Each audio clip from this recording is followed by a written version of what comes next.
Hey, everybody. Good morning. Thank you so much for joining us. It is and what a St. Patrick's Day it is, isn't it?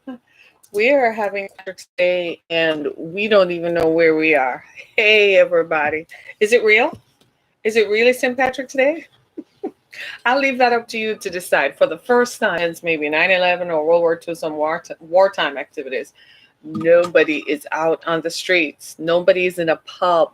And just yesterday, to make sure that we all got our act together, the president, the CDC, and the governor of the state make sure everybody knew do not go anywhere. Support the carry out and drive through activities, which kind of makes St. Patrick's kind of irrelevant because guess what?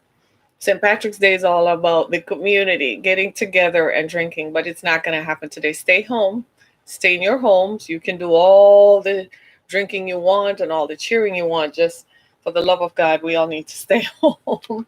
So it's still, I don't know what day of the quarantine this is.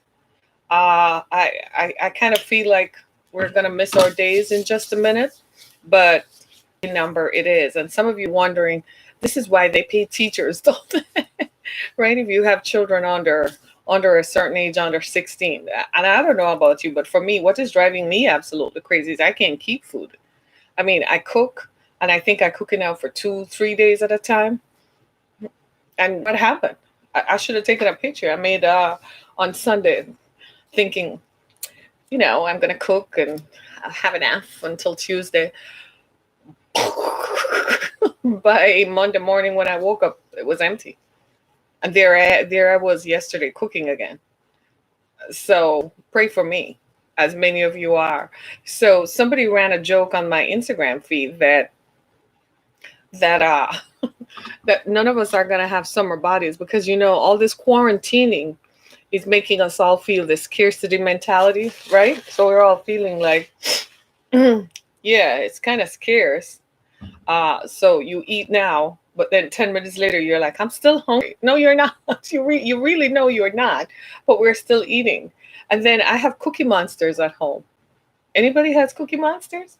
You know those people who make the cookies disappear? The cookies are gone. I thought I bought enough to shelter in place for at least 4 weeks.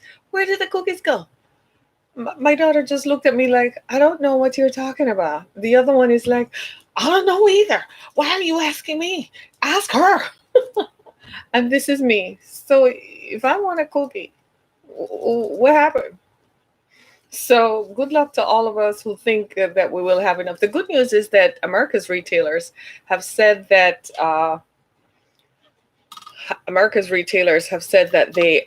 there is enough food. They do have food. They just have to clean their stores and restock and so on. So when you need something, we can go and get it. For the love of God, people, stop buying food for 30 years.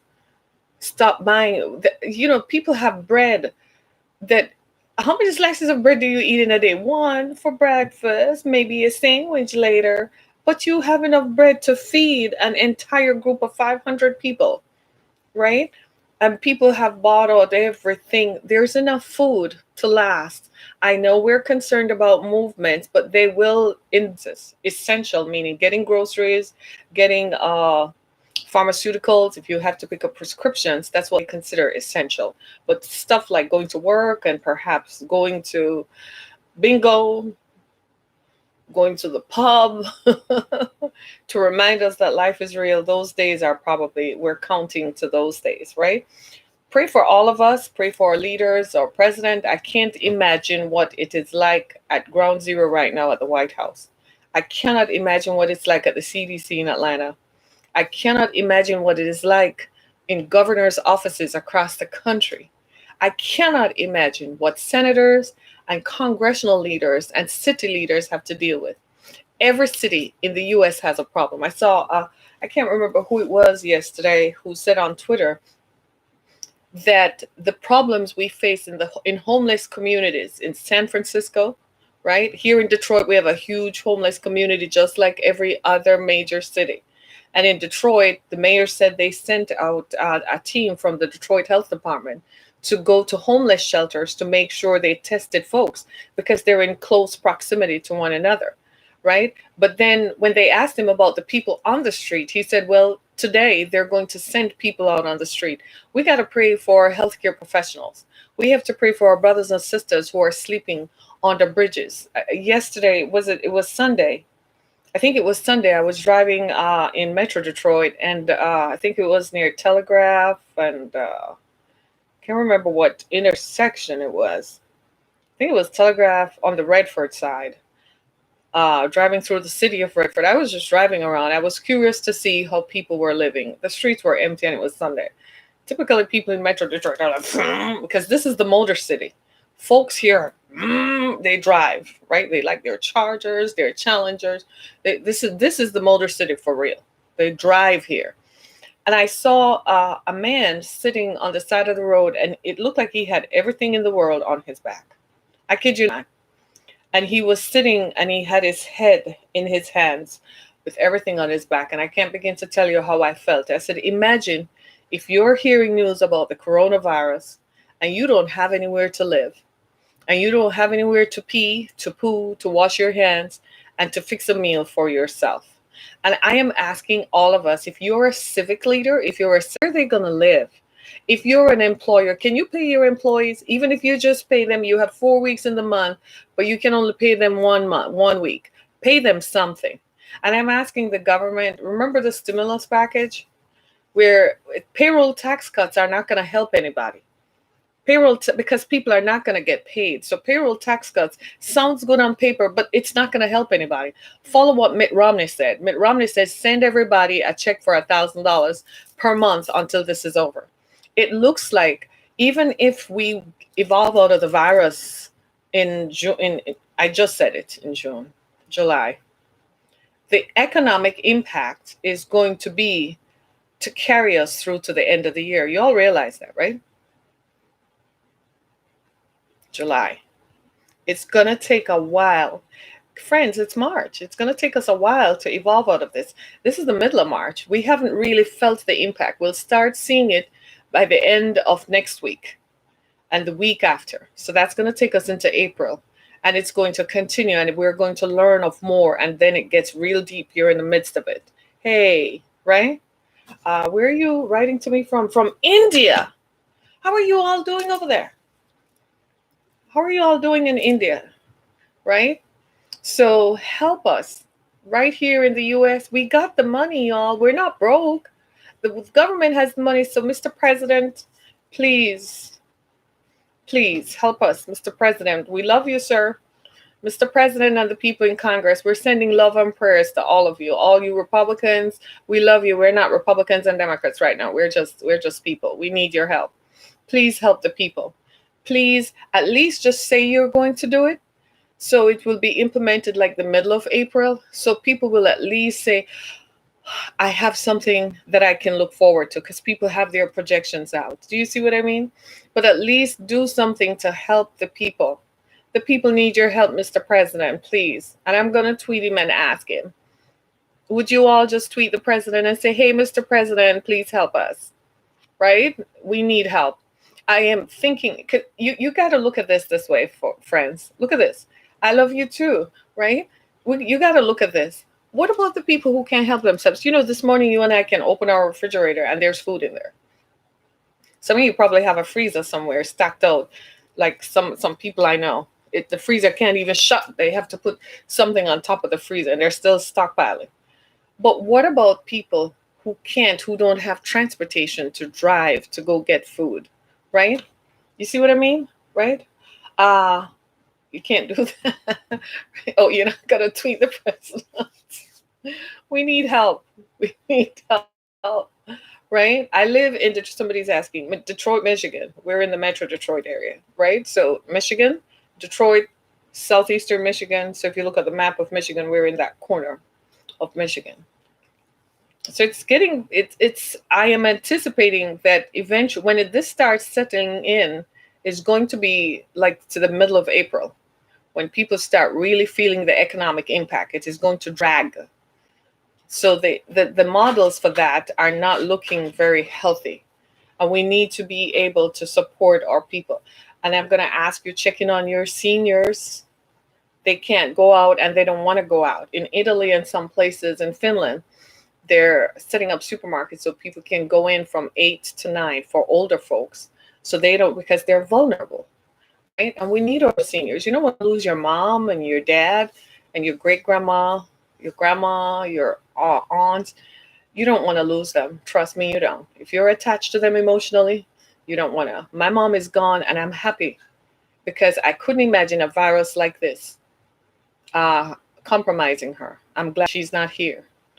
And I don't know if she would like me saying that right now. She probably would be cocking me in the head, but at least she doesn't experience this. But for those of us who still have seniors in our families who are still alive, those of us who have aunts and uncles, checking on them, say, hey, how's it going? How are you doing? Right?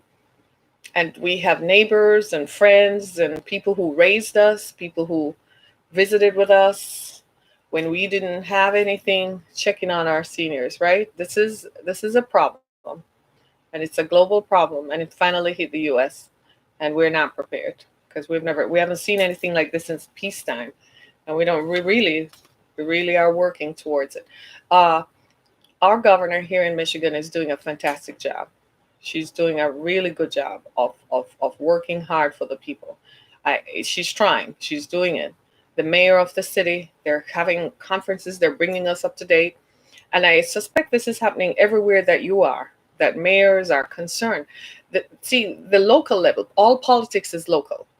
So at the local level, they're looking you in the eye, and they know you and you know them. So they're saying these are the things that we can do. You have to leave it. I mean, the mayor of San Francisco, she just called a moratorium because they have a huge homeless population in San Francisco. We have one here. You have one in LA, you have one in Chicago, you have one in every major city, in New York, everywhere. They are at risk because they don't have access to food, they don't have access to running water, and they don't have access to health care. So I want us all to be kind and compassionate.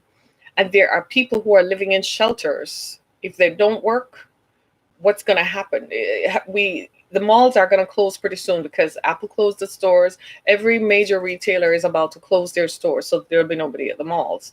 Well, what about the people who work in those stores? They're going to go home and they won't have an income to feed themselves and their families, right? We have to be able as a nation to think beyond this and think beyond the big companies who are making billions of dollars. I mean, if you own a big company and you can ask the government, and the government say, yeah, I'll give you a couple of $1 trillion to bail you out. What about us? We need help too, right? Let's just keep it on the level, right? Anyway, back to regular programming. Today I wanted to talk about, and I'm glad I have a viewer from India. And I know the subject I'm going to talk about is perhaps going to be very sensitive, but let me just give that disclaimer right away so that we only have a few more minutes left so that you can be prepared for what we're going to talk about. And while I have your attention, might I invite you to go to my website, theexodusfoundation.com, as we continue to provide services to victims of human trafficking, right? Thank you so very much. You can go to theexodusfoundation.com and you can make a donation. And here is why. As you know, I'm a survivor of intimate partner violence. Naturally, I am sensitive to the subject, right? I'm sensitive to how women are treated. And because I survived violence in my home and violence by my intimate partners, I can sit here and tell you what it is like to have been bullied and to have been beaten and to have been threatened. My ex-husband held a knife to my ribs in November 2 of 1999. I don't have that Bible here, but I have it recorded in November 2 of 1999. And that was sort of when I realized that I could be killed. It wasn't that being beaten didn't make me realize that. It was that moment that made me realize that if he had chosen to push a knife through my ribs, I could have died that day. Because of those experiences, I've written books about it. I've written a book called Through the Fire. I've written another book called Musings of the Spirit that tells how I survived and how I overcame the issues that were associated with trauma, because it is a form of trauma. It's a PTSD, right? post-traumatic stress. It is real. I had no idea that PTSD existed outside of folks returning from war. I could not understand how it could happen to me, but I experienced it. So because of that, I set up a foundation called the Exodus Foundation, in which we provide services to victims of trafficking.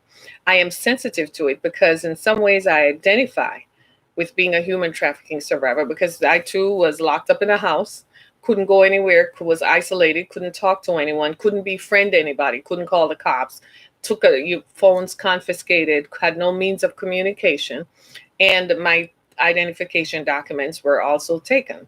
So, in many ways, I am very grateful to the United States for having me here, because it was under the Violence Against Women's Act that I was processed. So, naturally, I am sensitive to the subject of violence against women. Recently, we did a show on femicide in Mexico. It was very telling and was something that we had to really, really look at. And when I looked at it, the numbers were even more startling here in the US. Um, so I want to set you up by telling you this is sensitive. So you are perhaps going to be touched by this, because 1 in 4 women has experienced violence in her lifetime. So you might know a sister, might be your mother, could be a girlfriend, an ex girlfriend, a friend. And especially for a man, when you come across a woman who has experienced it, it does something to a man. It makes a man think, what would he do if someone were to come near someone he loved? How he could react. In my experience, after surviving that, the relationship I had after that, when I told him what had happened and he knew of my background, he looked like he had lost it all. He looked like, if my ex-husband were alive, I think he would have gone to visit him. And it touches men, because for many men, you have mothers whom you had to watch being mistreated by either your father or your stepfather, or a boyfriend whom she loved and trusted. And so we get to this point where you realize that it has an impact on all of us. You are blessed if you have never had a woman in your family who has experienced violence, but the statistic being 1 in 4, perhaps she has never talked about it. Don't go pressing, let her enunciate, because it's very sensitive and it's very demeaning to a person. It's something we don't talk about, right? Um, so we want to talk about femicide in America, and how it's the silent killing of women and girls. And a nurse in Texas formed a website, and she's just joining many of us who are doing something about it. But I want to give you some numbers. In 2018, 1,600 women and girls from Alaska to New York were killed in their beds, in their cars, at work, in yoga studios, on their way to work, on their way home from work, in homes, at friends' homes, trying to run away from violence. And these women were killed by fathers, husbands, ex boyfriends, cousins, sons, neighbors, and strangers. Femicide is defined as the killing of women because of their gender. It's important to get that across. The government, the federal government, for years has tracked domestic violence killings, also known as intimate partner killings, but it doesn't have a standardized uh, definition of what is femicide. So women who are killed in intimate partner settings it tracks domestic violence killings. Then it tracks homicide against women. I'm sorry, I have a different pronunciation. It's homicide here in the US. Homicide uh, against women. Homicide, meaning these women are perhaps killed by strangers and neighbors, right? But we want a broader definition of femicide, that a woman is killed just because of her gender. Whether she's killed by an intimate partner, or whether she's killed by a stranger, or whether she's killed by a neighbor or some guy whom she worked with, co-workers. Yeah, right? So you're walking down the street, she has no other interaction with this guy, except he sees her every day and he wants to date her. And he thinks that he has a right to dating her even when she doesn't want to, which invariably she doesn't, because she has a choice over whom she wants to date. But because he likes her, he's going to impose his power and his will over her. And he's going to make sure that she is killed, right? So we wanna have this definition of femicide, and because we think that it's time to recognize that women are being killed because of their gender, and because the men whom we enter into relationships with for whatever reason, and men who are strangers and neighbors, somehow think that being a woman makes us fair game. You can't wear clothes. No matter what you wear, they're going to kill you. In one of the stories I read, a girl was killed by her ex-boyfriend because he didn't like what she wore. He thought she shouldn't wear it. Like, when her parents were making her and raising her, I mean, they didn't ask you for your participation, right? So women are being killed by their because of who we are. Recently, I was expressing to a brother of mine that you don't know, uh, you don't know what it is to be a woman, and he said, frankly, I don't.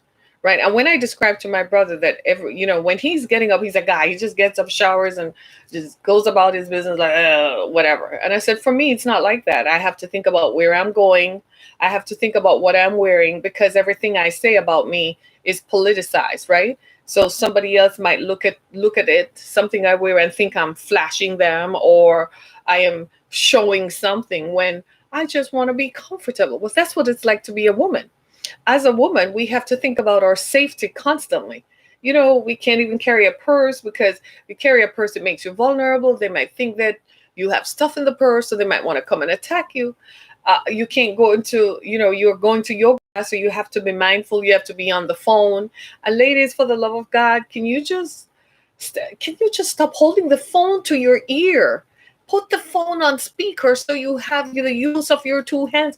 What's the point in having the phone in your ear and your hand, so you're occupied, your two hands, you can't defend yourself. You're so involved in the conversation, you're not looking around you to observe the situation around. It amazes me. The other thing that amazes me is women going for a run in the woods with your speakers in your ear, with your earpods in your ear. Why are you running with the world tuned out?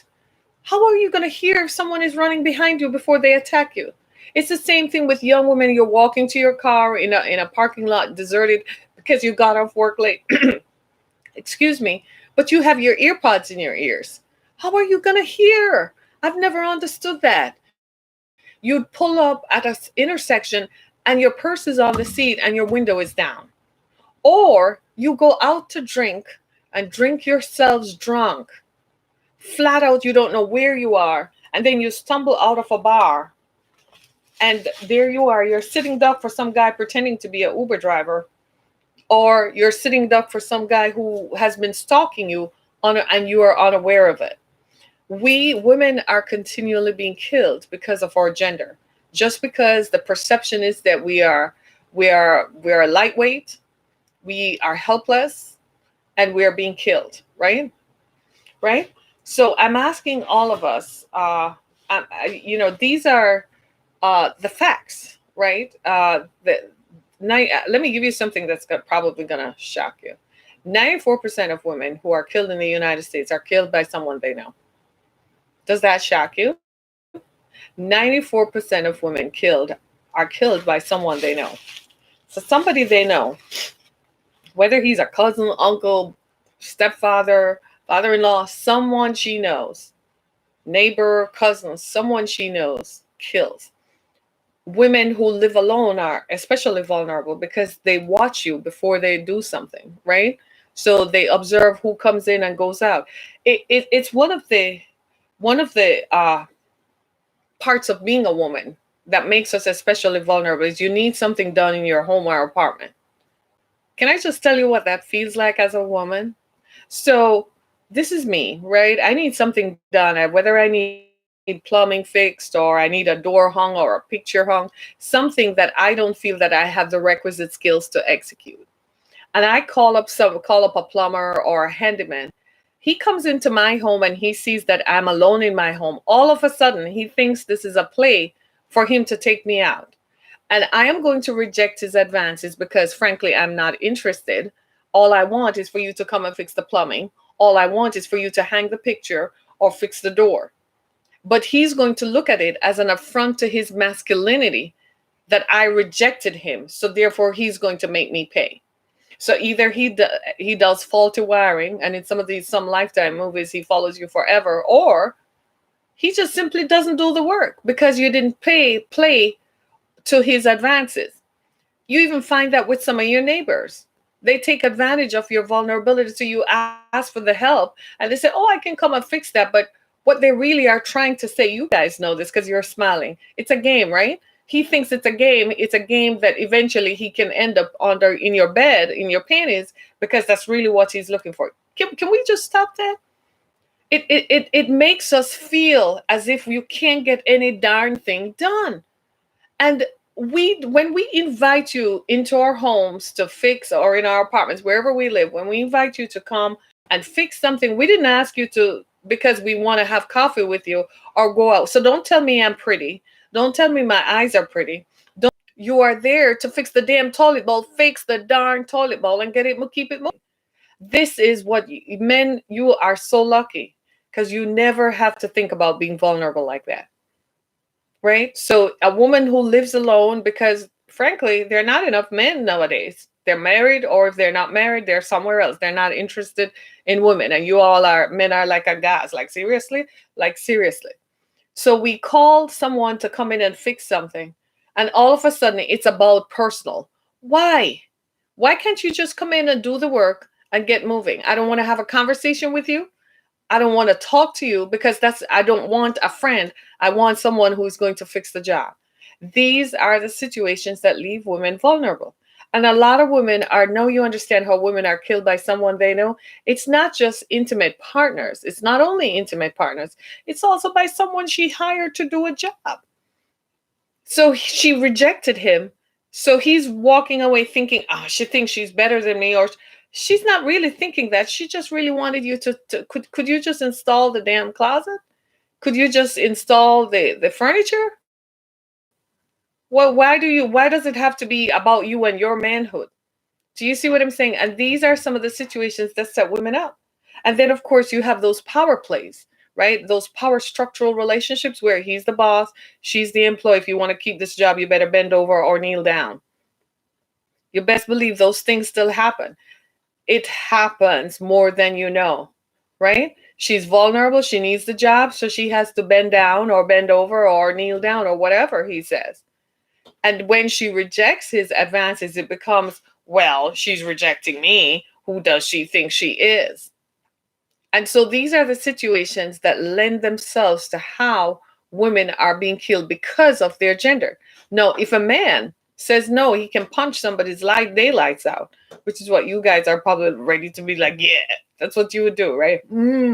Right? Or you're just like, hello? And people stop messing around with you.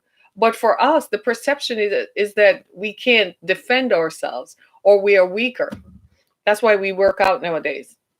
And I don't want to paint a bleak picture that everywhere we go, we're targeted, but it is what it is. So most of us walk around with what we call the resting bitch face. You know, that look on our faces that says, do not mess with me. Because it is one of the ways that we use to ward off unwanted attention. It's like even going to the grocery store or so. You're walking down the aisle looking for something, and you approach someone who appears to work there, and you're like, excuse me, can you tell me where so-and-so is? And why does he have to look me up and down? What does that have to do with the price of tea in China? Yeah. I'm just saying, right? I'm just saying, y'all, right? Just want to say good morning. Hey, good morning. Happy St. Patrick's Day. Y'all not going out to drink. Well, you can anyway, because they shut most places, right? Do not. Right? This might be the quietest St. Patrick's Day that is not alcohol infused in a long, long time. And the people said, amen. Right? So femicide in America is real. And I dare say there are other countries where femicide is just as much of a problem. It has to do with culture Hey, and it has to do with how you see yourselves, how we present ourselves, and how we view ourselves, and how women are viewed and depicted. We've talked a lot about the objectification of women, where are presented as just sexual toys and just an object to be touched and gratified. And even in intimate partner settings, when the woman leaves, it's amazing to me how the man whom she left, he can't seem to let go. In fact, the statistics surrounding that are that 75% of women are killed within 18 months of exiting a violent relationship. And people often say, well, why do you stay in a relationship? You can't leave. First of all, you really can't, a woman really can't leave. She is threatened that if she leaves, she will be killed. She's beaten, she's intimidated, and she's threatened with killing. And if there are children present, she's threatened with that. These are the reasons why. So when people say, well, why did you stay with him for 8 years? She can't leave, dude. He will kill her. Do you know these men? Maybe you obviously are someone who doesn't know that these men are intent on killing. My ex-husband meant it when he said it. When the police finally came and locked him up so that I could get away, they did me a favor. They had to take him away, and the neighbors called the police, y'all. The neighbors called and they said, make sure you take that man away so that woman can have some peace. Right? And I didn't know this until afterwards. I learned that it was the neighbors that the cops told us that it was the neighbors who heard. So they had a history. They didn't even need it was so bad and egregious that when I didn't even have to go to court, they had the evidence where the neighbors had called over and over. Can you believe it? And I was granted a restraining order, what they call an injunction in Florida. Florida is a different place, y'all. Florida is different, right? Just very different sometimes. Anyway, but yeah, it was just the craziest thing, right? So women are targeted because of our gender. So I'm asking all of you, I'm checking the time to make sure I stay on schedule, right? I'm asking all of you, you have sisters and daughters, nieces, cousins, girlfriends, ex girlfriends, co workers, and so on. Look out for us. We need your help. And we need your help badly. We need your support because when for instance, can I just ask you a favor? You're with a group of women and you're hanging out. Don't let her walk to her car by herself. Accompany her to the, even when she says, I'm fine, I don't need it, walk her to the darn car. Make sure she gets in. Because as much as she's been having a good time, there's some guy lurking in the corners who is looking at her and sees her as fair game. I don't know why some people are like that. I can't tell if why they have those kinds of issues, but the fact of the matter is that they do, right? And when they do, they make it a problem for women to feel comfortable and to feel safe and to feel as if we're able to survive, right? It threatens our peace of mind. I still think that, and this 1600 number could be as accurate as all get out because these are cases that are reported to law enforcement. So these are actual deaths. These are women. They're someone's mother, someone's sister. I read a story recently where the woman, she had left him. They had a long-term marriage. It had been abusive the entire time of the relationship. And she left him, got a house. She and her children were living there. And he shot her first in her pelvis. The second shot that killed her was to her chest. Her mother lived half a mile away, who was killed by her ex. Right? These are very painful stories. What perhaps I should do a story on what makes a man so consumed that when a woman leaves him, he wants to eliminate her. She should not live. She shouldn't have life. Why should she live? Because she left him after a lifetime of abuse. This is not something consensual. This is not like, well, we just can't get along. Let's part. I met someone else. I want to live with, I'm happier with someone else or whatever. This is a lifetime of abuse. And typically, these people who are very abusive, they tend to not have other partners at the same time. You know that, right? Sometimes they don't. Sometimes they do. Sometimes they don't. They tend to be abusive. Recently, here in the Detroit area, I think it was in Detroit. Yeah, this one happened in Detroit, where a young woman who was a college student was in the early stages of pregnancy for some guy. So she was working overnight. So, as a college student. And apparently they were supposed to rendezvous or something.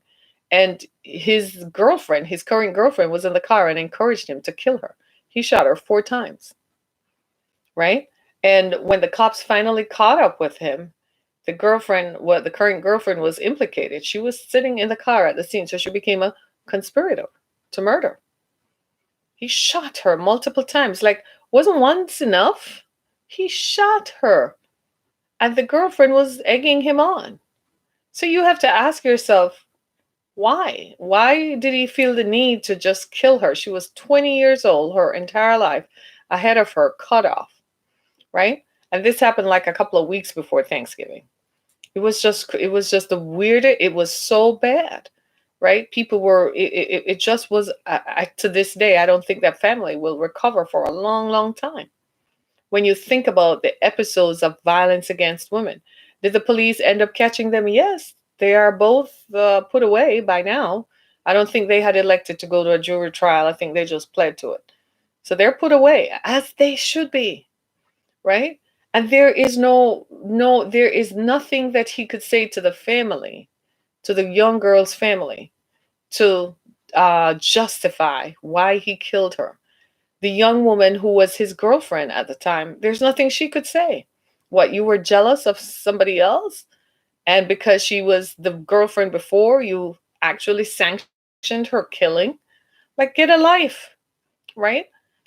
And it's amazing me how there has to be some psychology to this. Why men in these situations insist on killing the women whom they used to love, or the women they claim to have loved. Why? What is the psychology behind it? Is there some wiring? Are they wired differently from the rest of us? You have to ask yourself that, because I asked myself that question with my ex-husband. I asked him when he wasn't busy beating me up. I asked him questions because I wanted to figure out what made him the way he is. How is he structured like that? How is he structured to say that we are doing this? No. Well, I wanted to know why. Why are you so intent on killing me? And I asked him questions like, what was it like when you were growing up, to get some sort of understanding. And I discovered something. Violence is a learned behavior. Nobody's born violent. A baby doesn't come out of the womb violent. It's trying to survive based on its DNA, and what is vested in its DNA or embedded in its DNA unknown to him. But he's not coming out fighting. It's learned behavior. And the thing about violence against women is that it has become so normal that we don't see it as a crisis. We don't see how much of a crisis this is. When you and I send our daughters off to college, right? We recognize that we recognize that we're letting them go. And we recognize at some point that there is violence on college campuses. There's sexual assault, there's physical assault. Chances are she might get involved with someone, or someone in her circle might get involved with someone who is violent. Violence is so normalized, and colleges have a way of keeping that stuff down because they don't want the world to know that they probably have a culture of violence on their campuses, right? It happens in workspaces. When a boss threatens you and slaps the desk down and slaps that, we think, oh my God, he's so passionate, he's so manly, but it's threatening to a woman because it might be a trigger for her. Maybe she lives in a home where that happens. I remember I didn't realize how much of a trigger this was, but I worked for a company once, and the man was abusive, and I could tell he must have been abusive to his wife, but I didn't realize that the violence I was experiencing at home. When we sat down in a sales meeting and he would slam the desk down, I would start crying. And I didn't realize, and somebody finally said to me, is everything okay with you? Are you okay? You can call for help if you need help, right? Because it took me some time to realize that I was responding to violence from a male And when he slammed the desk, now it had nothing to do with me, but it was triggering because I was experiencing violence in my home environment. And that's why we realize now that we have to have a definition of femicide, that women are killed because of their gender. We're killed just because we're women. You guys are normal. Yeah, you're okay. But there's a regular Joe out there for whom I'm fodder to.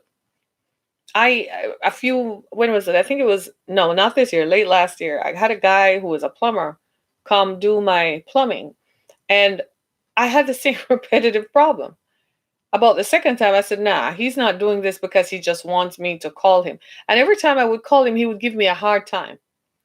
It was like, whatever, you just come and do the work. Finally, it got to that point where I had to text him and say, if you show up at my house one more time, I'm going to call the cops. Because he never completed the job. He wouldn't complete the job, wouldn't finish the job, and had an attitude.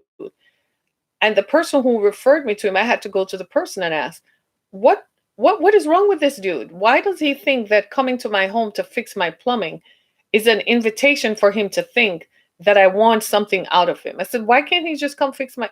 It was so frustrating.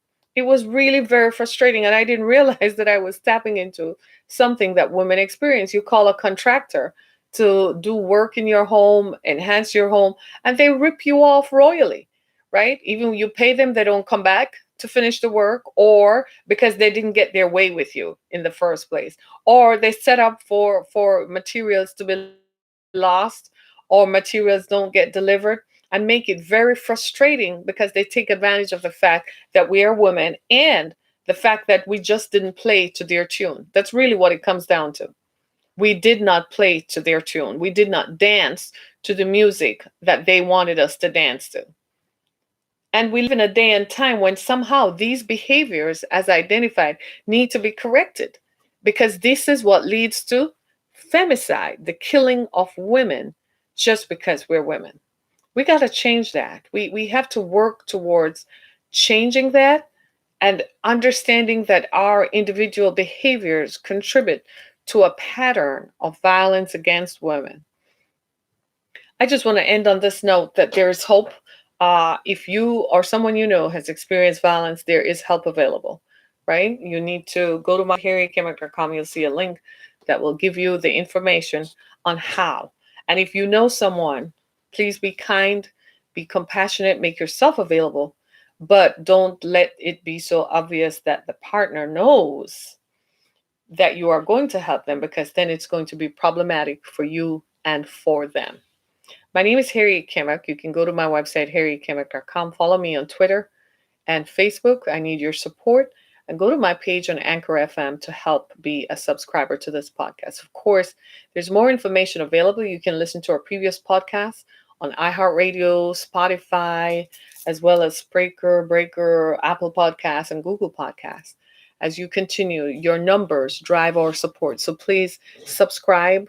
Just click on like, subscribe, go to my page on Facebook, like me on Facebook, like me on Twitter, follow me on Twitter. Your numbers help to drive support to our podcast. I know this has been a blessing to you, and I ask all of us to be kind to one another. This is uncharted waters for all of us. Please be kind to one another. Help us as we strive to achieve parity and to have peace during this time. I love you all. Thank you so much, everybody. Be blessed. Thanks to my viewer from India, all the way from India. Shout out to you guys in India. Thank you so much, everybody. Be blessed.